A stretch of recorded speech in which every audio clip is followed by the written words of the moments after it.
December 10th, the offering of the natural. Abraham had two sons, the one by a bondmaid, the other by a free woman. Galatians chapter 4, verse 22.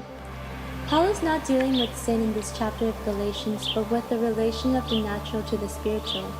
The natural must be turned into the spiritual by sacrifice, otherwise a tremendous divorce will be produced in the actual life. Why should God ordain the natural to be sacrificed? God did not. It is not God's order, but His permissive will. God's order was that the natural should be transformed into the spiritual by obedience. It is sin that made it necessary for the natural to be sacrificed. Abraham had to offer up Ishmael before he offered up Isaac. Some of us are trying to offer up spiritual sacrifices to God before we have sacrificed the natural. The only way in which we can offer a spiritual sacrifice to God is by presenting our bodies a living sacrifice. Sanctification means more than deliverance from sin. It means the deliberate commitment of myself, whom God has saved, to God, and I do not care what it costs.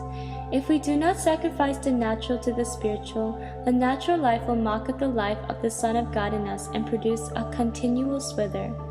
This is always the result of an undisciplined spiritual nature. We go wrong because we stubbornly refuse to discipline ourselves physically, morally, or mentally. I wasn't disciplined when I was a child. You must discipline yourself now. If you do not, you'll ruin the whole of your personal life for God. God is not with our natural life while we pamper it, but when we put it out in the desert and resolutely keep it under, then God will be with it, and He will open up wells and oases and fulfill all His promises for the natural.